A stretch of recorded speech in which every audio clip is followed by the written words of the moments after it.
Dominionism today. Um, so Sick of this here we Dominionism go, shit. people. Good afternoon, everybody. Welcome, welcome. We're gonna give Mhm. a couple moments for people to start coming in, get the show started. We're sick of this Dominionism today. And Lisa and I have some talking points that we're going to go over. We're Mhm. actually going to read a sermon today and discuss it because, why not read some white nationalist sermons about hate and oppressing your wife and considering it good godliness, but it's not. So, Oh, yeah. hi, Lisa. How are you Hi. today? Oh, I'm good. How are you today?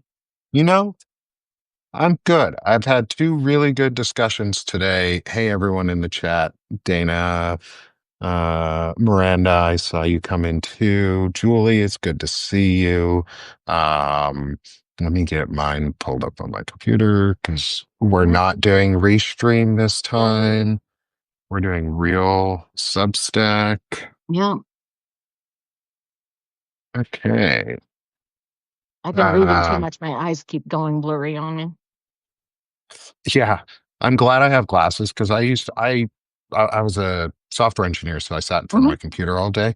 Yeah. I wore blue light reduction glasses, but everything was slightly off, like slightly blurry. And then I Hmm. got glasses, and then I lost them, and then I kept getting migraines, and I was like, maybe I should finally get some glasses back, and I did, and it Yeah. was a good thing. I think I These, should have done that a while ago. these are bifocals. My Because I'm I old. think my mom has bifocals, but only because like it's worth it. Like it's worth it for some. It's not even old. It's just your eyes. You Well, got you got I, eye I had problems. I had the laser surgery done, and in fact, I can still pass a driver's test without glasses on. But yeah, I discovered if I spend too much time on the phone without glasses on, suddenly I can't focus on anything. So old And me. no, Julie, I still sadly live with migraines. That's just part of my fibro at this point. Is I live with a headband that just goes bleh, just squeezes. Which kind of sucks. Sorry. Um, I Mine are thought more my of a I right thought my side career thing. I thought my career path was going to be very different going forward, to be honest. Life is what happens when you're making other plans. Yeah, it is. And you know what? I'm not upset about it. I'm not gonna like dwell on it either because I can still go in back into software when I need Right. to, if I need to.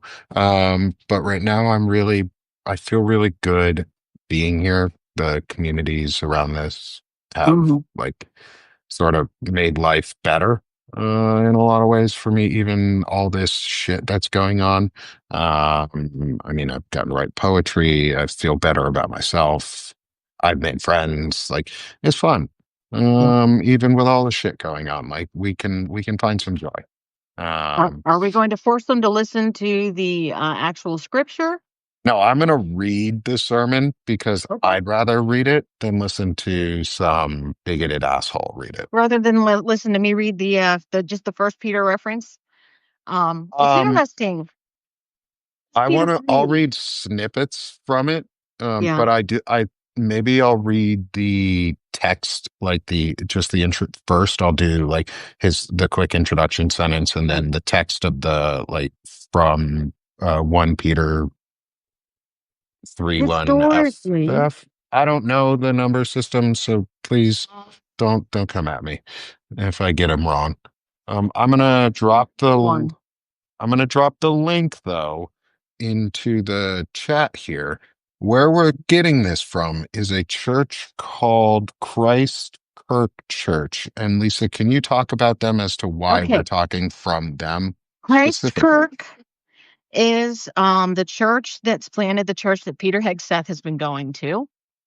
They are a white Christian nationalist church, and they're big in Moscow, Idaho, which is a known white nationalist kind of enclave. Mm. And they are very, very popular there. And I was going to point out that this here, First Peter 3, when I was a battered Christian wife, was regularly quoted to me, telling me that A, if I was a good enough wife, I would not need to be punished, and B, that I could win my husband his future salvation if I only endured it with a smile. I love how it's all, well, I hate every I single part of it. understand. I hate, well, I'll use my words right because words, I say a lot, words have meaning. Like that was one thing I Mhm. learned in the army. That was something they taught me in my training was words Right. have meaning and words mean things. So use them is I hate everything you just said. I really do. I hate the fact that you were blamed for somebody else's lack of control. Like it is not your fault as an abuse victim Oh, that you're abused. And I know you understand, but I'm saying that too for other people is if yeah. you're a victim of abuse, it's not your fault. And you deserve to be protected and you deserve to get away from your abuser. And you Full deserve stop. that because You're a you human being. exist. And Exactly. that's it. Full stop. There's Um, no other arguments for it or against it. You do not deserve to be hurt. no, no one deserves to be hurt. No one deserves to be attacked. Nothing, nothing like that. Right. And it takes forever for to realize it too. Like, well, I mean, Julie, I'm sorry that it's happened to you in your life too. I think it's happened to all of us at this point because we're literally living through a narcissistic abusive relationship from our president. Like we're all being abused right now. And I think we all need to commiserate on that fact. Um, and unfortunately, we, like many abusive situations, we can't get out of it yet, but we can prepare ourselves with knowledge and we can, we can push back. So I think that's what this episode sort of is because we need to talk about Pete Hegseth. We need to Yep. talk about Christian nationalism in the military because it's going to become very apparent very fast. And I had a great talk with Fred Wellman earlier today, me and Fred Pogue, um, about we touched on Pete Hegseth a little bit, and Fred Fred Wellman hates him with a passion at this point, it sounds like, because he's pretty shitty. Like he wants to reform the Crusaders basically out of our military. And I think that's really where people need to put their heads at. Instead of thinking about the military as an apolitical force, he wants to turn it into a new Crusader.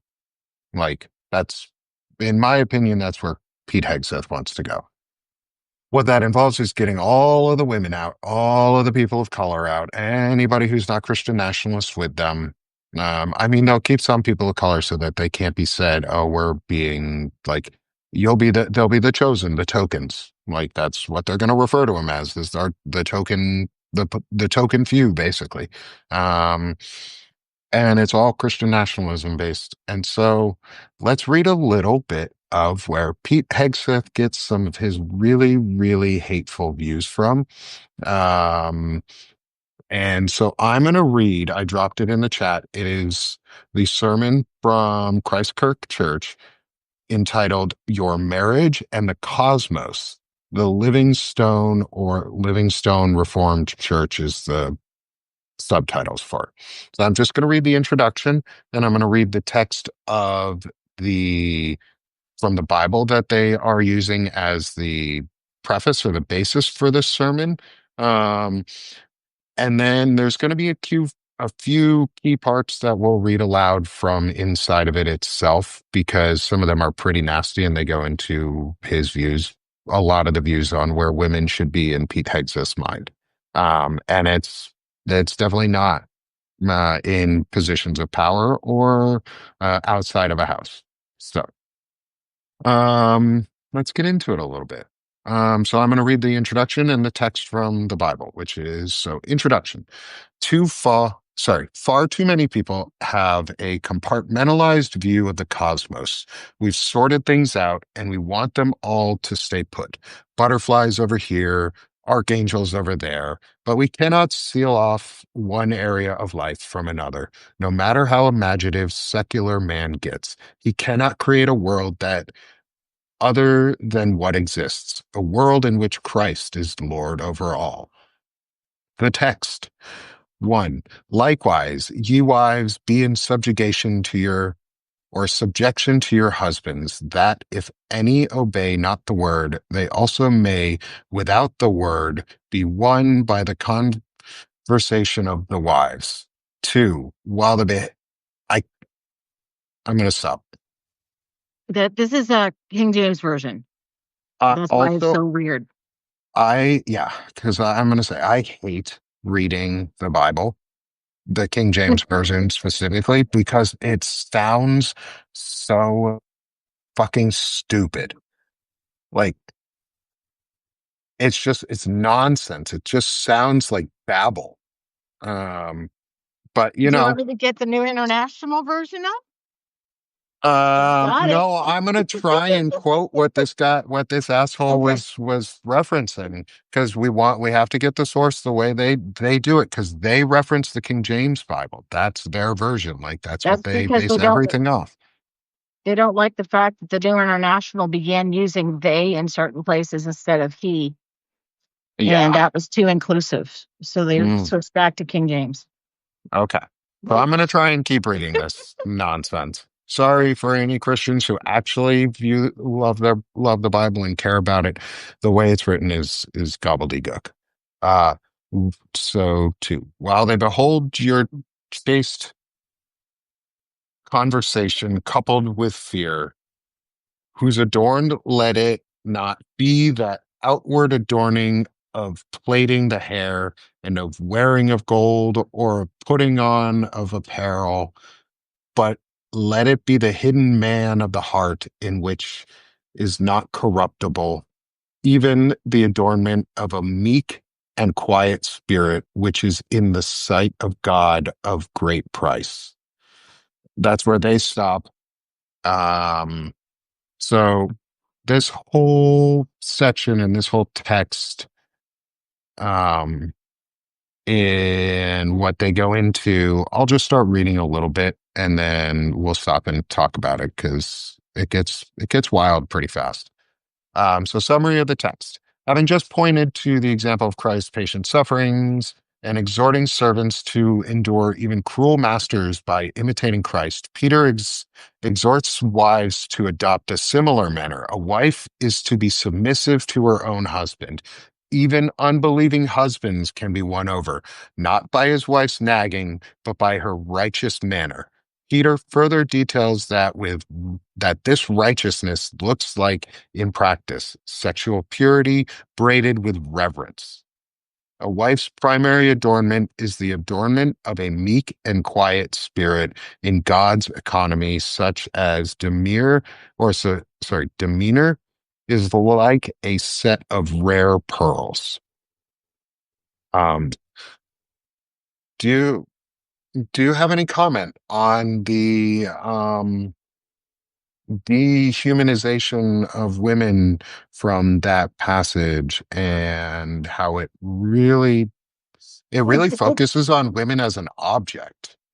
It's interesting because, well, one problem, and it was pointed out to me actually by an attorney that I wrote on the float with, is of course everything in Scripture is over 2,000 years old, and social norms have changed drastically since then.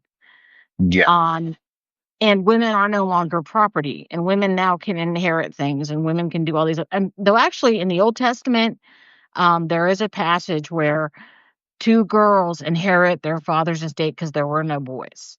So even in the Old Testament, women actually had some status. It's interesting to me that they pull out Sarah here because Sarah has a history of not being a perfect woman.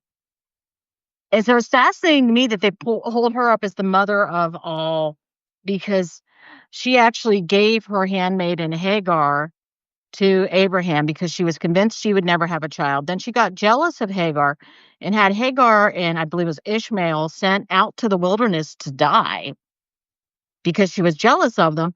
And then, of course, she laughed at the angel, who's actually possibly the angel of God, when she was told she'd be pregnant. And that's why his name was Isaac. It actually means laughter. Um, spent way too much time in the Bible as a child, can you tell? But, Well, I mean, and women were also property back then, but we shouldn't expect them to still be property 2,000 years later. It's no, part of we what's shouldn't. bad about this.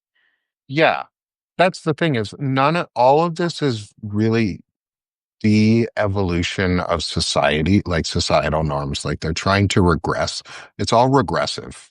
Like they just want to take rights away so that it can go back to the system that they think is most convenient for them. And unfortunately, what this to me looks like a lot is um a push towards feudalism in a way, Oh, it or is. like neo-feudalism It is. and a new dark ages, like an idea Um, of a collapse of information for normal people, mhm, and only the super wealthy are in their little bubble like they were during the dark ages, but nothing right, really new happens right. until it ends. And it's if we don't stop what's coming, if we don't continue to push back and force it to end, I think Mhm.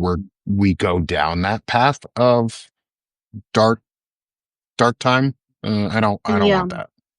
Well, one of the Uh, things that we have to keep in mind about these people is there's something called the elect.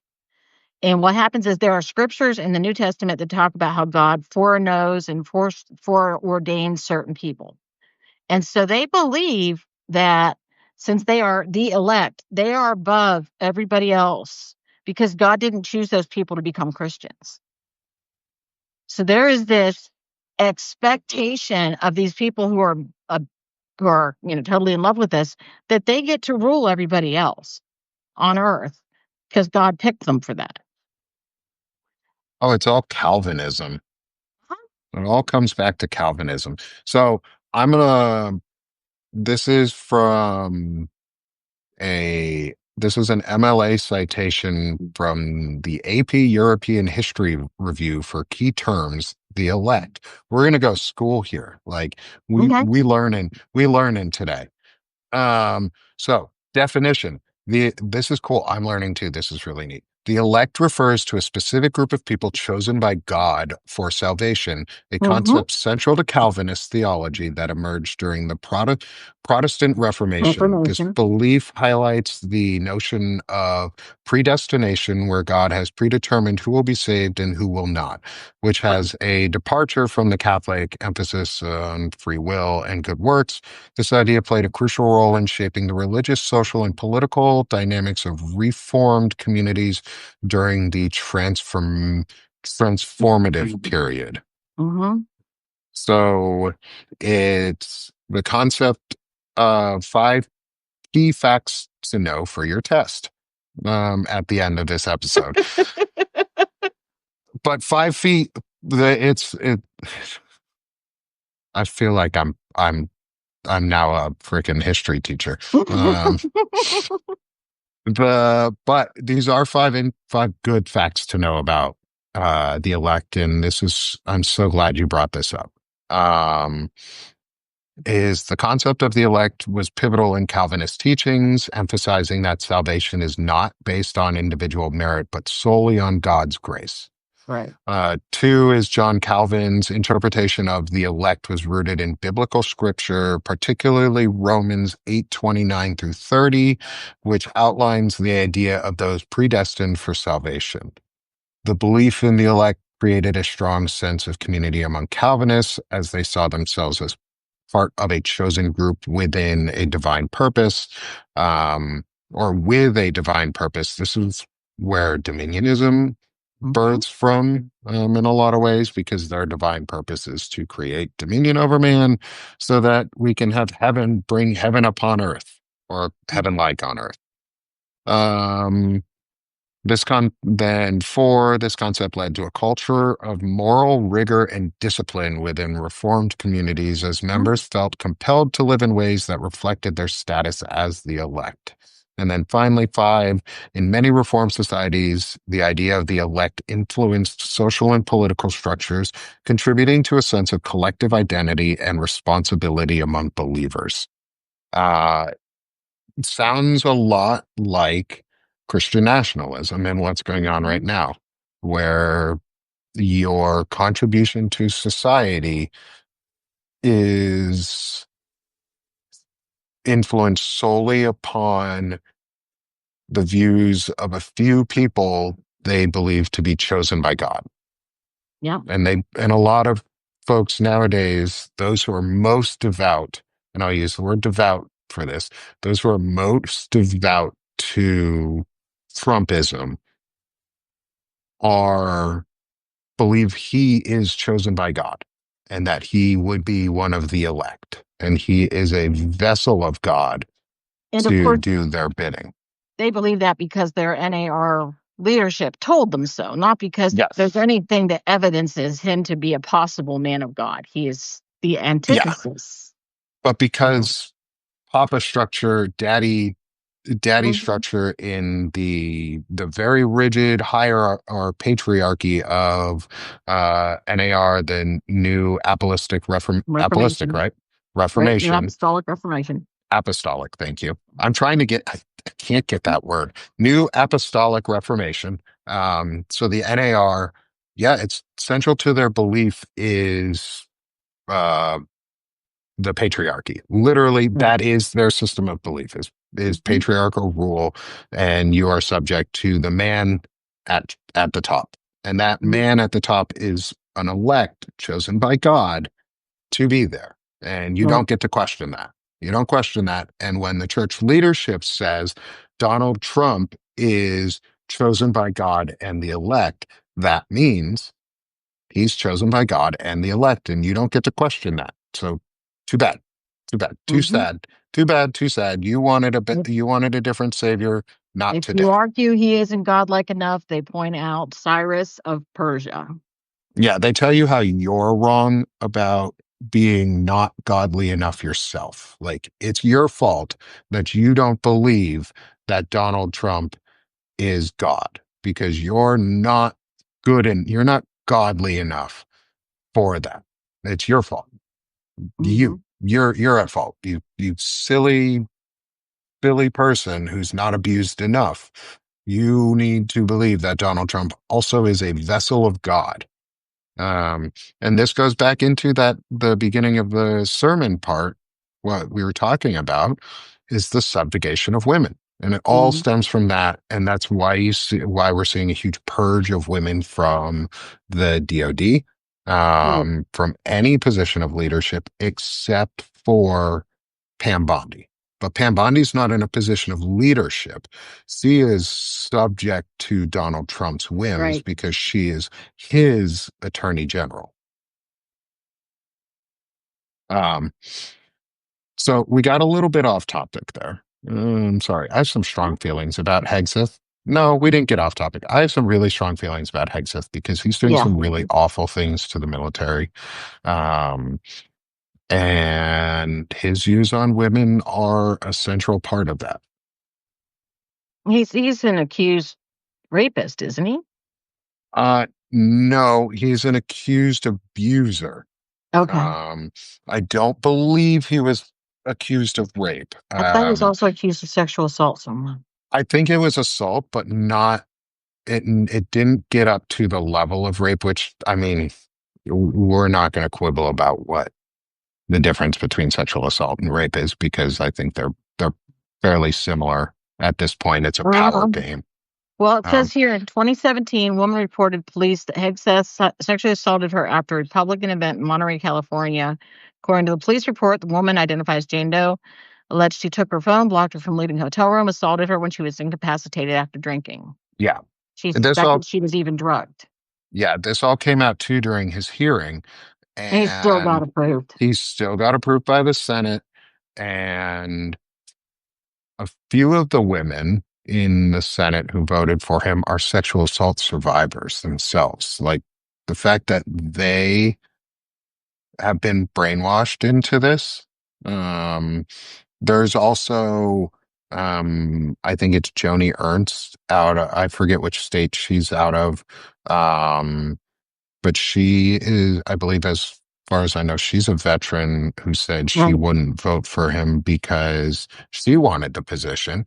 And suddenly at some point she was pretty well silenced on the issue, Mhm. um, even without any of the questions being answered. And the allegations were silenced too because Hegseth had her under an NDA and they settled. Because that's Mhm. unfortunately what happens in so many of these cases, because the court is often sides with the abuser. Right. Um, and so the easiest way to resolve it is to keep it quiet and settle. And that's unfortunate because then it lets abusers continue to abuse. That's why the wealthy have no sexual assault charges against them usually. Yeah, They because, take care of it with money. yeah, they That's pay them off. that's why Trump is where he's at. Hmm. I mean, he was very honest about who he was, and he still got elected. Which is so crazy because they believe that purity and faithfulness are central pillars to your faith. Yet Right. the leaders of these organizations are adulterers and in their own words would be considered sexual deviants and have done terrible things, Mhm. um, and are sinners and deserve to go to hell in their teachings, not my words, their Mhm. words. They deserve to go to hell, and all the bad acts that are happening right now on the planet are blamed on them. They blame gay people forever, so fuck you, Mhm. Christian nationalists. Hurricanes and tornadoes and floods are because God is angry with you. You're in charge.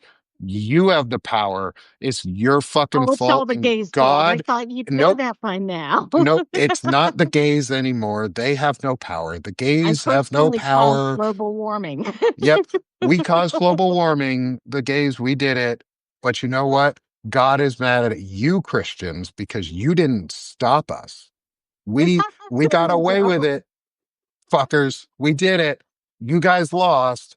Your fault now. So, what do So you we're want? going to We're we're going to keep studying reading. Yeah. modern women down here at Christ Suffering in Your Marriage. Is that where you were headed next? Yeah. So let's get back to where I was. Yeah. Um, where were we? Sexual purity, braided with reverence, a wife's adornments. Okay, Peter puts a compelling example before Christian women, their mother in the faith, Sarah, who obeyed Abraham not only in word, but also in deed. Women were especially vulnerable in the ancient world, so as persecution, yeah, looms on the horizon, Christian women must be fearless. The last in the household instructions is the husband or head of household. Men are also to look to Jesus in determining how to conduct themselves. A man's spiritual resume is primarily evidenced in how he treats his wife. A, hus- a husband should not merely share the same dwelling as his wife, he must endeavor to know her entirely. Furthermore, he is to honor her by not crushing her with his strength or misusing her by handing over his responsibilities to her. Above all, a husband is to be mindful that she too is a fellow heir of the grace in life. If he neglects this, his prayers will bounce off the ceiling. We'll stop there for a second, because the next part then goes into more about how women need to like just subjugate themselves to their husband, and serve, underneath their husband. But I find this part really interesting in this sermon, specifically when he says, above all, a husband is to be mindful that she too is a fellow heir of the grace of life. Yet every action that I've ever seen of men in power that are in these churches are adulterous or are abusive and pedophilia and are not treating their wife or their spouse as an heir, as a fellow heir in the grace of life. Like, Well, if we're going to use their own quotes, well, women are told. in those churches, we are told Hmm. to embrace complementarianism because if we embrace it, that our husbands, if they're following their side of it, are supposed to love us the way Jesus loved the church and was willing to die for her, which is not an abusive husband. Unfortunately, whenever you develop a problem or you're in a problematic relationship, you actually will be told that you don't get to read his mail. And you are still required to be as obedient and everything else as you're told to be. And you are supposed to just try to be a better wife if they are mistreating you. Because obviously, if you're a good enough wife, sooner or later they'll stop. Hmm. So again, laying the blame at the feet of the woman to take all the Oh, responsibility, even though this patriarchal society says that men should be responsible for their actions because, oh, furthermore, he is to honor her by not crushing her with his strength or misusing her by handing over his responsibilities to her. you got to Wouldn't, realize, though, they only have one responsibility. As a what, man in a patriarchal relationship, your only responsibility is to work and make money. The yeah, entire well, household is her you're right. job, the kids are her job. And if you tell her to get a job according to their rules, she works because you tell her to, and she gives you her money because she doesn't own it because you are in charge. Yeah. Yeah. Uh, It's like you say those words, and I just envision youth pastors like being abusive to teenagers, and that's really like I've watched enough. I've watched my wife and I literally watch every cult documentary we can about specifically about like Catholic and Christian and like Mormon Mhm. cults and the effects on people because of that, or like Jehovah Witnesses, and some of the more like super fundamentalist side of things. Because I mean, up until recently we didn't realize like that was about to be what everybody was getting into, Right. was a giant cult, but I'm glad we learned on it because it's prepared me for some of this subjugation that they want to instill on people. It if you watched any of those shows on Netflix, like just go to Netflix. It's easy. Like MAGA people could do it too. All they have to do is like turn on a TV and go to Netflix. I know you're not supposed to have TVs and internet and things, and I think that's part of the control, but maybe we should just like break a couple people out, get them on Netflix and have them watch a documentary or two because they'll see real quick. They'll be like, oh shit, that's us. Or like the Mole People TV show. Like I don't recommend that show because the actress on it has a sketchy past. But I mean, it's kind of true about like fucked up society. Anyway, um, so all of this, we talk about this though. Let's reframe it. Make sure I reframe it back towards Pete Hegseth because that's Mhm. really where this conversation needs to stay in terms of Okay. like who this. Uh, in my mind, not yours, doesn't have to be yours. My mind is I need to keep this on Pete Hegseth Okay. because I need to. It's the destruction of the military that he's doing, and that's going on, and like the hollowing out of knowledge centers and women who have earned their ranks and earned their Mhm. way into their careers and where they were, um, and just gutting them out of the service. Right. All of that stems from this belief that the only place a woman has is serving her husband at home Yep. and managing the household. Like that's what it comes down to in the end is like you said, there's only one job for a man and it's for him to work and not for a Mhm. woman to work. Her only Right. job is ever manage the house, have babies, manage house, have babies. M- And Maybe if care you're, for the babies. yep. But if there's enough kids, then the kids can care for the babies. So it's not your problem anymore. So keep having babies. Well, that takes us into quiverful, which is a whole other subgroup inside this mess. Oh, Uh, I'd be interested to talk to you about we need to have a quiverful discussion one day. especially in like in reference to like the Duggars and Hmm. Northern Quivering. the Huckabees. Hmm. Because the Huckabees, or my governor, Sarah Huckabee Sanders, are best friends with the Duggars, and Mike Huckabee, just also who is the old governor of state of Arkansas, and Sarah Huckabee Sanders' And father, he's is also now the ambassador to Israel. Israel. Yep. And he is a Calvinist Christian nationalist Oh, who yeah. believes in this. So they're everywhere. They are. Literally, they are the government right now, They are. um, with nobody to stop them. And 30% of our country actually agrees with them. I mean, 70% of us don't. Well, I think that 30% number is subjectively overblown, but not by Mhm. much. But it's also more, I think 30% of the country would go along with anybody who told them that they could control their life and make it easier for them, because like a psychological experiment, the Ash experiment shows that Right. like 28 or 20 or like, I forget if it's 28 or 38% of a population will always go with the easiest option if it's even if it's the most cruel, if it's framed in the easiest way for them. Um, and we're seeing that right now. Well, Um, research, public religion research, whatever, they said overall 3 in 10 Americans qualify as Christian nationalism adherents at 10% or sympathizers at 20% additional, compared with two-thirds who qualify as skeptics, 37%, or rejectors, 29%. Um, so 10% are definitely fully into the Kool-Aid, and the other 20% are close enough that they aren't totally worried about it happening.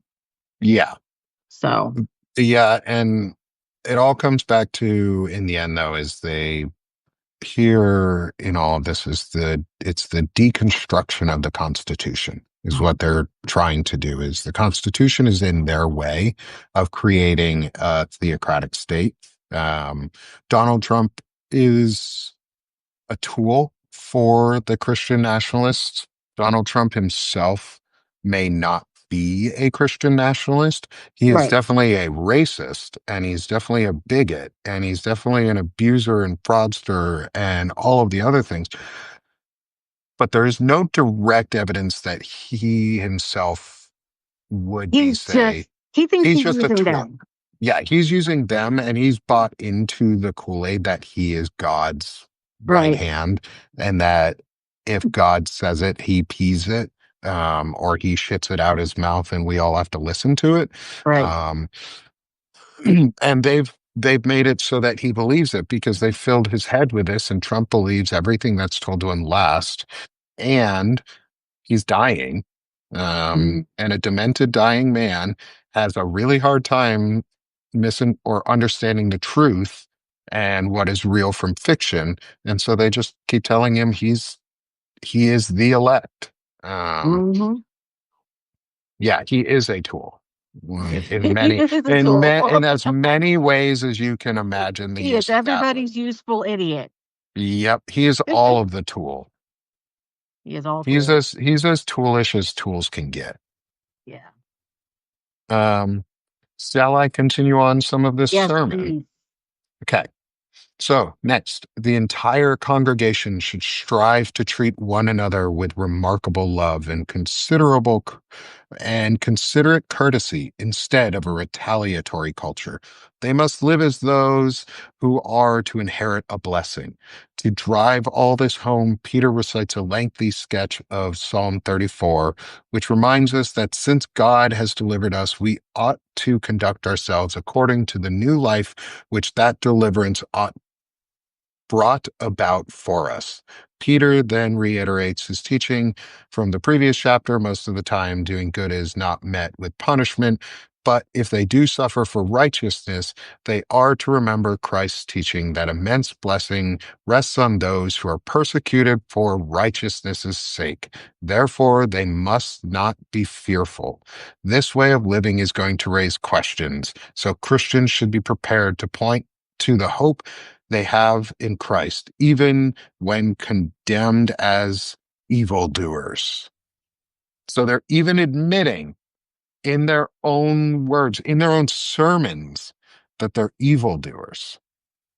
Like they're having to justify to themselves that the righteousness of their act is what will get them into heaven and not the act itself. And just because they did it in God's name with enough fervor, they'll go. But it doesn't have to Well, be good. there is also this constant thing, and this is actually more to me, it's more pointing towards that. They are constantly being told they are being persecuted. Yeah. And as they get more and more into militantly proclaiming they run the country, they are getting more and more pushback. And to them, that's just persecution. And so they're telling them, hey, go ahead and keep trying to run the country because it's all good because you're being persecuted for doing what God tells you to do. Yeah. Yeah. It's So it's I'll have ugly. you talk on that for a second because I'm still gonna be here. I got a Okay. text message from someone that I need to Okay. respond back to.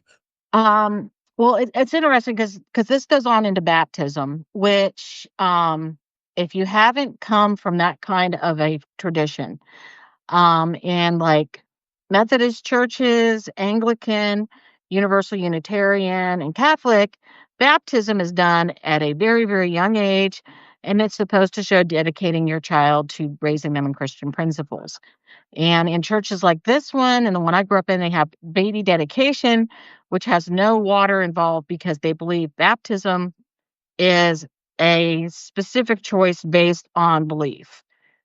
And that you believe, and then you get baptized to show everybody you believe and you've made this covenant with God. Um, and it talks about water judgment and Noah's day where, supposedly he flooded everybody, etc. What's interesting in this church, and it's something I've read in other stuff, is I was trying to read more about the church and said I was going to read sermons next, and he read a sermon while I was looking at this. But they are a living rock thing. They were talking about how you have to tear everything down to build it back up, which Hmm. to me really echoes to what they're trying to do in the government. Yeah. And it talks about how stones become living stones once you tear them apart and build them up. They become, of course, living stones of God, supposedly. Um, So I kind of went through the next chapter, which is just about baptism, and kind of Yeah. skimmed it and skimmed it because the really meaty part about what they talk about women really starts in Christ's suffering in your marriage, which is when they put all of this really on the woman's job to make everything in the world work. Yep. Yeah. Let's skip down to that part because we've gotten into the We only have 15 minutes. yeah, we've only got 15 minutes and I've got a call after this that I Okay. um gotta make for an appointment date on Thursday. Not work related. But Cool. let's get back into this part because the subjugation and like the oppression of women is a huge component of all of this. Like we are going to start seeing really, really quickly and really, really strongly they're going to be pushing for subjugation laws against women. They've already tried Hmm. it with the Save Act for voting to Hmm. make it harder for you to be able to vote, Right. where you have to have your maiden last name or whole bunch of documents to prove that you somehow changed your name or why you changed your name, even though it shouldn't be any of their fucking business because you've already changed your name and it's on there and you've said that and you've registered before and you shouldn't have to do it again. Right. And what about no one shall, or this right shall not be infringed, like your right to Mhm. vote shall not be infringed, which means you don't get to infringe upon my right to vote. You get to Right. recount it afterwards a whole bunch of time to make sure that only the right people voted, but you don't get to tell me women can't vote. Like fuck Right. off. Women fought hard, men and women specifically fought their asses off to be able to Mhm. vote. You don't get to take that shit away. Fight me. Like I'll be in the streets. If they overturn Obergefell for same-sex rights, I'll be in the streets nonstop forever for the rest of my life. I'll film in the streets. I'll fucking because that's hot garbage. And this is where the subjugation. So let's get into this sermon on it. Right.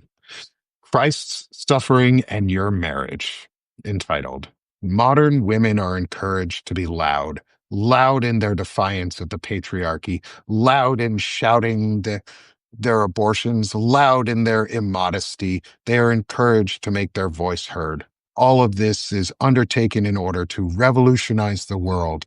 Peter sets before Christian women a model for feminine virtue that offends the modern feminist.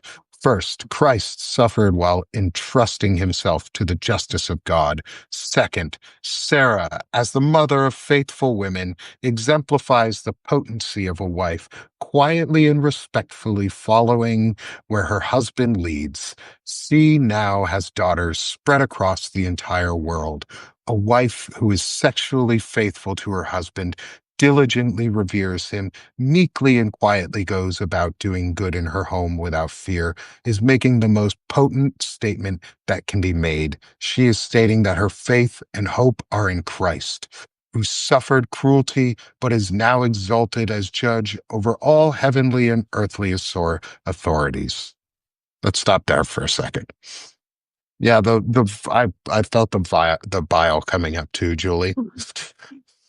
I hope you guys don't mind that I get into it. Like when I read things, I try and get into the mindset or um the the intent behind it because I love creative fiction. I love fantasy and creativity.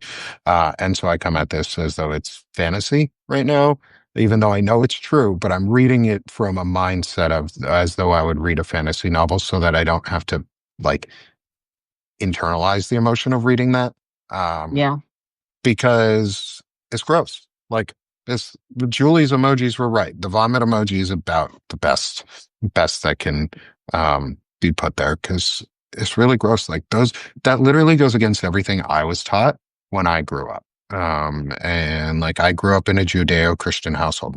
I have both Jewish and Christian roots. Like I, I've seen a lot of it, and this behavior is foul and disgusting, and it's not what my friends and the people that I grew up with were taught right, of Christianity. This isn't what I remember Christianity being when I was a kid. right. I know it's different for you. Um, and I really want your thoughts on this because you I lived this. recognize so much of this. And it once again, they luckily, I mean, if you read this all through, it keeps saying, "Now, husbands, you've got to be better to your wives." And so it sounds like it's not so bad, but what happens is that usually for every good quote unquote Christian marriage, there are a whole bunch of them that are far from it. And when Hmm. you get into any of those, it immediately becomes the wife's responsibility to win her husband, literally. It becomes her responsibility to quote unquote behave well enough to win him, to do things that make him happy, et cetera, et cetera, et cetera. There is Yeah. no everything falls to the woman, and what doesn't can be assigned to her by her husband. Yeah. And like, I look at this and one of the things I see going through part of it is I'll read this section is a godly husband is called to intricately know his wife, her needs, and her capacity. He must continually bear in mind that she's a comparatively weaker vessel, like a porcelain tea set compared to rugged camping gear. Your husbands did not marry a man, so do not treat your wife as if she were. Instead, fill her with love, financial physical, financial, and spiritual love. If you don't do this, you are sabotaging your own spiritual authority. And it would be really nice if men actually lived like that. Yeah, it probably would be, but and at the same time, yeesh, like I don't I'm an adult who has to take care of himself Mhm. and uh two kids Right, and help with a partner who right, also takes care of herself and two kids. right. Why would it then like one, I don't want to have to be responsible for another adult at all times for all things because that's so fucking burdensome. Like, if you've ever tried it, if you're a dude who's ever tried that shit, like I have, not on purpose. We didn't purposely do it. Like my wife worked at home, stayed at home, was as was an amazing homemaker. Like she Mhm. is an amazing homemaker, not by purpose, but she chose to do it. It was financially the right choice when we did it. And it also allowed us to be closer with our kids. But I didn't subjugate my wife. And every time my wife wants to go and do something, I encourage her to go do it. Except one time because I knew it wasn't going to be good. And it was an industry that she wanted to get into and she got into. And the people who work in that industry that are above where she was are rather abusive towards people underneath them. And I really didn't want her to have to go through that. So she Right. did eventually quit that one actually fairly quickly. So that was good. But anyway, getting back on topic of like this, this whole thing is like, I don't want to have to be responsible for another adult at all times. It's super burdensome. It's super burdensome. Oh, Like yeah. I worked so miserably hard and long for months because I thought I was the only one who could do it. I convinced myself because everything around us convinces us that the only worth you have as a man is productivity, is you have to Right. be productive. Your only value in your family is how much money you bring back. That's pretty much what they're telling you. Like they say that physical, financial, and spiritual love. Well, physical means you better be fit and you better go buy into the fitness culture, toxic fitness culture. And if you Mhm. don't, you better at least be bigger than your wife, um, Or it could mean sex. or They actually sex. talk a lot about sex in the New Testament, believe it or Oh, not. okay. Um, but the second one is financial. Like Mhm. you are financially, she is your burden. Correct. What this church is saying is your wife is your burden that you have to care for because she is a porcelain teacup that if you drop her, she breaks. I don't know if one of these assholes has ever met my wife, they fucking try that shit and she gonna snap their neck. Like, n- uh, no, like that's like you. I've been teaching my daughter her entire life. You're a strong, independent little girl. And you don't need anybody else. It's not, you don't need no man. It's, you don't need nobody else. But if you want someone, let them be your partner. Like they need to be your partner in life because this is not partnership. What they're teaching in these churches is subjugation and abuse and control. And it's the reason men are the way they are.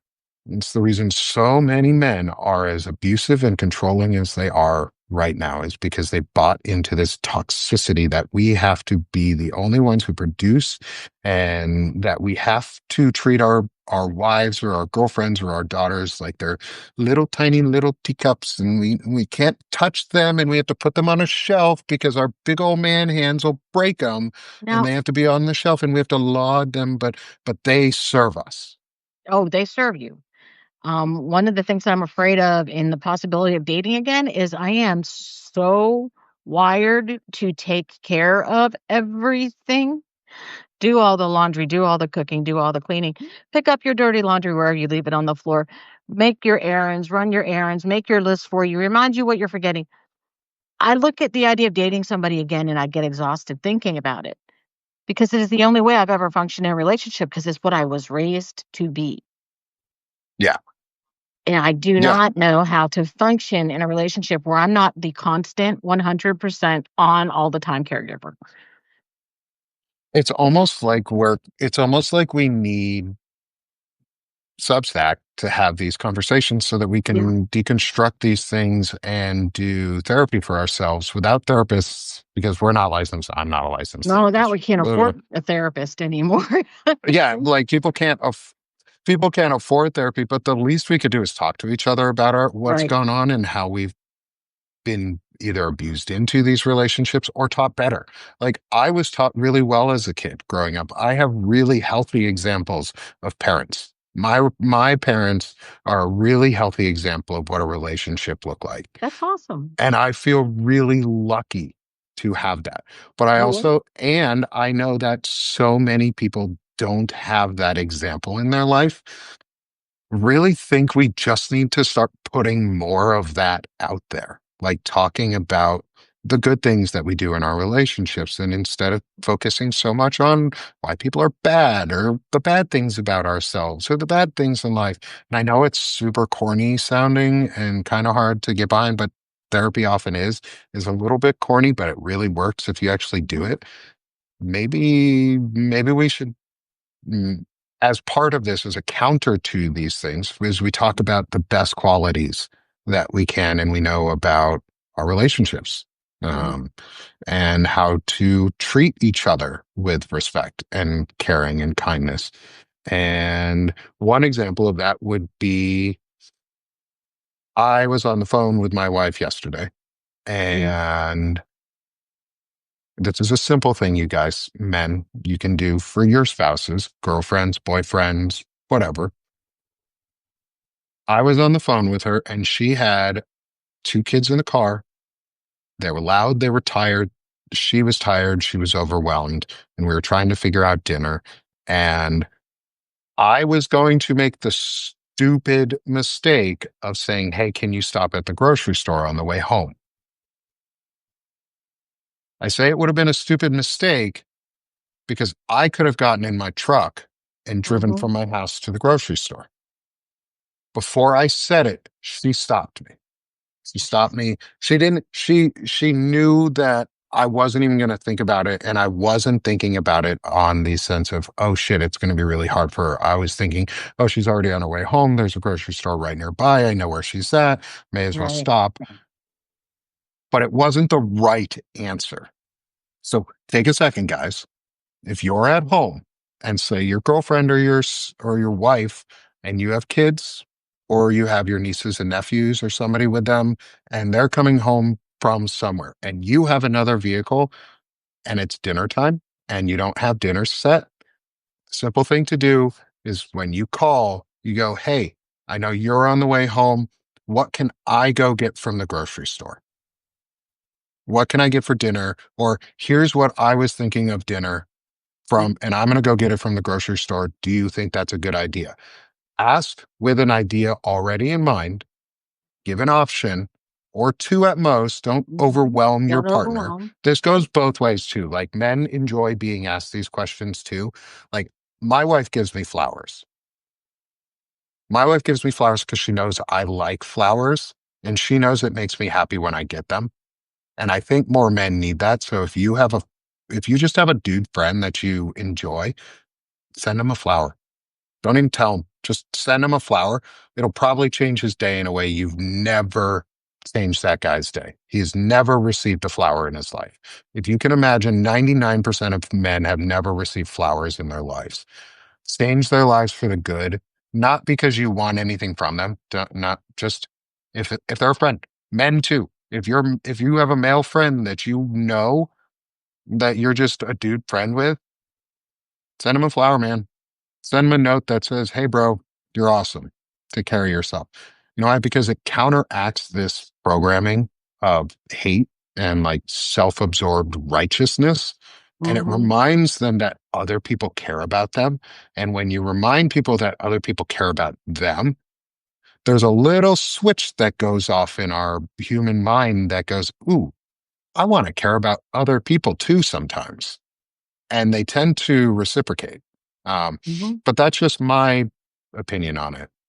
I know we're at the top of the hour, Yeah. Lisa. I spent a lot of time. I want to give you the end to close out and say and close this conversation out because to me, it's been a great one. I've learned a lot, and I'm excited to talk again on Thursday with you. Great. My big thing actually would probably be to follow up on what you said. Sometimes the best thing you can do to to make somebody's day, you'll never possibly see them again. But if you sincerely see somebody and there's just something very striking about them, or even if there isn't, you look for something striking, but you look at somebody and say, "Oh my God, I love your dress today." That will actually carry the rest of their day. They'll be like, "Somebody liked my dress. I didn't even know who they are, and they liked it enough they said something." But don't say it, men, I'll caveat this, men, do not say it about their physical appearance. Do We'll not say it about compliment somebody about their physical appearance. If you do this, go out and tell someone exactly what Lisa just said. Hey, your dress looks fantastic. Or that's it. mhm, Like, that's all you have to say. "Your Hey, I really like your dress. It looks really good. It looks really nice. your hair is great today." Just Yeah. but, yeah, make it specific because if it's just, "Hey, you look wonderful today," I'll be like, "Oh, okay, yeah, everybody says that to her." It's not the same. You have to have a specific but compliments, a real honest to goodness, "Don't you dare go there, Julie." Julie. That's like the Fred Pope. Fred and I talk about this all the time. Is that's his version of like I we talk about the women shouldn't have to cross the street or shouldn't have to feel like they need to cross the street. And we joke about it is he makes people feel comfortable by then chasing after them, screaming, "I'm safe." That's how you make women know you're safe, is you scream at them and tell them that you're safe. And make sure you carry a big stick when you do it too, so you're not threatening in any way. But no, in all seriousness, though, Lisa, I want you to finish that thought that you're on because it's a great one. Yeah, it's some I'm Ellie just said that somebody told her they left her shoes last week, and she's still thinking about it. So, give people a little joy this week, you know? That's the best we can do because this is gonna be a long haul we're going through. We're not going to fix our country in a day. Mhm. So, remember to be kind to everyone else because it makes a Exactly. difference. Thanks, Lisa. It was so much fun talking to you. Yep. Talk to you again on Thursday. Talk to you again Thursday. Bye, Bye, everybody. everyone.